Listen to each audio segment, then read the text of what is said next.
I'm María José Manosalva from Cafam School, a grade student. It is a pleasure for us to interview you about your life experience during the pandemic. So, what is your name? Maria, my name is john.neiderhiser. Please call me John. Okay, John. And where are you from? I'm from Kansas City in the department or the state of Missouri. Okay, and where do you live? I live also in Kansas City, just a little bit outside of Kansas City. Okay, who are you living with during the pandemic? During the pandemic, I've been living with my father, who is about 90 years old. Okay, and how was or has been the experience to share all that time with them? Well, it's been difficult. My father is 90. He doesn't go outside the house so much. So for him, it hasn't been too different. But for me, it's been difficult because I have to be very careful about washing my hands and wearing a mask when I come into his home. And so it's a difficult experience, just like for everyone else. Okay, and what skills, talents, or gifts have you discovered or enhanced in this time of pandemic? Well, that's very good. That's a good question.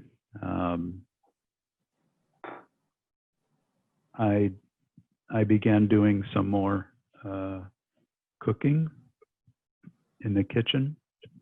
I've been doing more baking of the breads and cookies and cakes.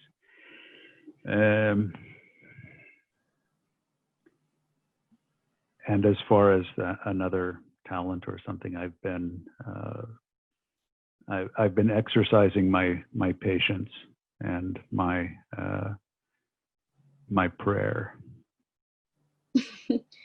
Okay, what do you highlight of the society or community in which you live after contributing to the overcoming of some of the crises that this situation has generated? Well, thank you, Maria. That's a good question too, and it's a very general question. There are so many negative things occurring in my country now, as I'm sure they are occurring in your country and around the world. But one of the positive things that I have seen is that we do have a community that tries to come together. We try to be helpful. At this moment, patience is very short in people, and people are very quick to become angry. But I also see people who are coming together and who are trying to say hello, trying to ask, do you need some help? So in that regard, I'm very happy for my community.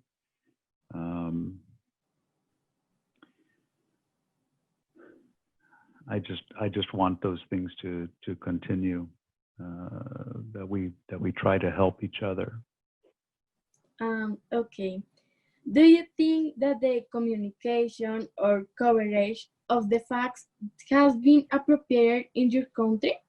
What advice would you give in order to establish reliable and supported communication channels? Well, this is also a really, really good question because, Maria, it depends on who you ask.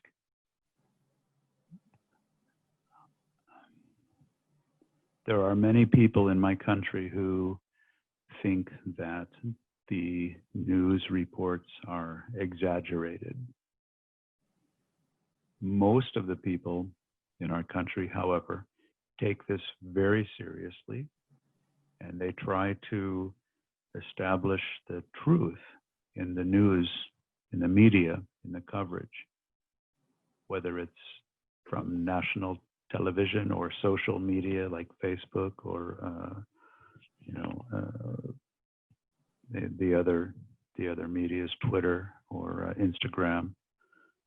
Everybody is trying to determine what is true and what is not true. But I think everyone agrees that this is a very, very serious situation. Okay. What obstacles do you think local communities need to recognize and overcome at this juncture for humanity? Again, another great question. I think the main obstacle is to recognize people as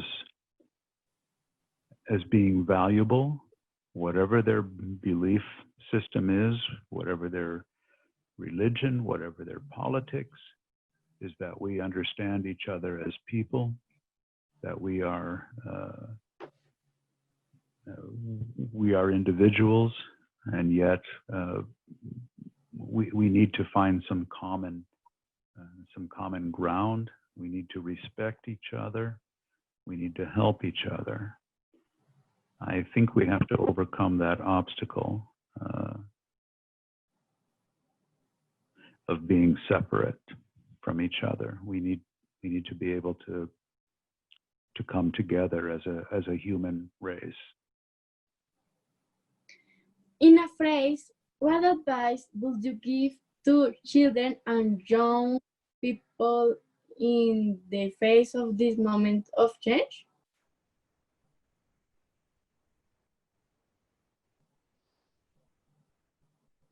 Hello?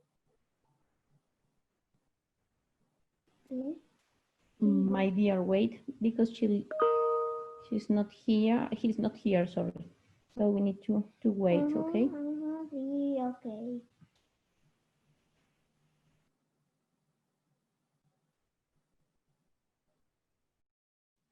He's getting again. Maria, can you hear me? Yes. I'm so sorry I lost your connection. Can you ask me that question again? Okay. In a phrase, what advice would you give to children and young people in the face of these moments of change? Yeah, well, Maria, I am a school counselor for an elementary school, and it's been difficult. It's been very, very difficult to give a message of hope to my students. You see, the young children, they don't really understand what's happening, and the adults, they don't understand what's happening either, because this is something that none of us have ever experienced. People who are younger than 75, 80 years old, they've never experienced such a calamity, at least in our country, you see. So we have to tell them, I have to think every day, what message can I give to my students? I have to have hope so that I can tell my students to have hope. I really do think the message needs to be that things will be better. Things are changing, but that the human being is very successful at adapting to change, and that we can be strong, we can be resilient, if you know that word, resiliency, that we can be very strong in our flexibility. So that's the message that I try to give to the children. Just stay strong, stay patient, try to listen to your parents, try to help each other, even in your family. During this quarantine, we're all in this very small space together as a family.